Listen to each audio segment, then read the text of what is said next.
Hello again and welcome to SCLC TV. I'm Maynard Eaton, your host. Joining me, of course, is our President, our Chief Executive Officer, Dr. Charles Steele.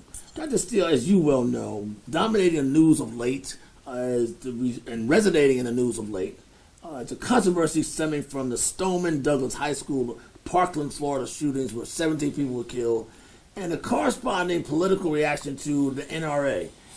People are asking, we're a nonviolent organization, where does SCLC stand on guns? Well, first of all, Maynard, that's why we have the Kenyan philosophy, and particularly Dr. Bernard Lafayette, who developed a curriculum with others, but he's our leader in that training aspect around the world.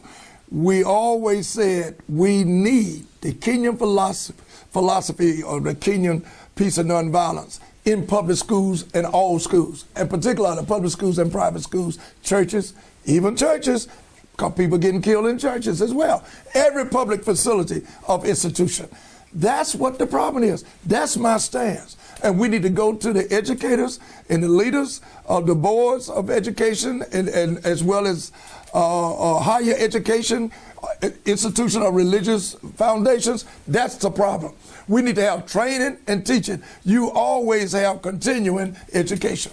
Just this week, Dr. Lafayette officiated a graduation of some 50 Nigerian former warlords, commanders of millions of people. These guys were fighting almost like a Biafra-like war system in Nigeria.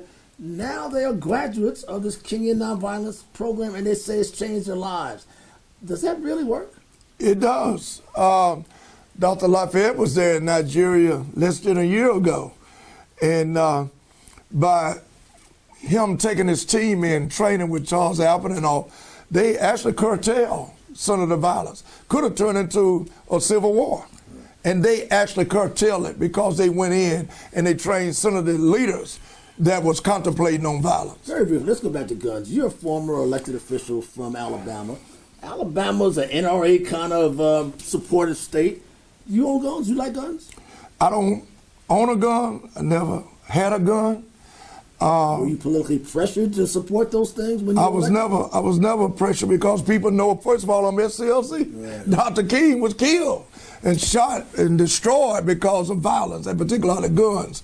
No, that's why we have to institutionalize, and people take this lightly. 5 hours before Dr. King was assassinated, he told Dr. Bernard Lafayette, now it's the time to institutionalize and internationalize. That's what you were doing to Nigerians. The peace and nonviolence philosophy of the Kenyan curriculum. And that's what Dr. King and the world needs. And Dr. King is in heaven right now, smiling upon SCLC because we have taken it around the world. One last question. A friend of yours is being criticized this week. Minister Louis Farrakhan. Some women marchers have supported him as well. You know him. What's your thoughts on Dr. Farrakhan, Minister Farrakhan? Well, first of all, Minister Farrakhan is an outstanding person.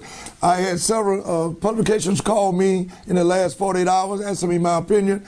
All I can talk about is not the speeches, not the rhetoric of politics. I can talk about the man himself. Had it not been for Minister Louis Farrakhan, SCLC possibly would be out of business. When I came to SCLC and didn't have no money, and the headlines were saying SCLC is on the verge of collapse, only God can save it. I went to Minister Louis Farrakhan, asked him to help me save SCLC if he would just give me an infusion of a contribution, which was a nice size contribution that he gave me. And from that day on, we've been moving forward. He's a human being who believed, and he invested in nonviolence when he invested in SCLC. We're in Israel and all over the world. Ladies and gentlemen, SCLC TV, Dr. Charles Steele Jr., I'm Maynard Eaton. See you next week.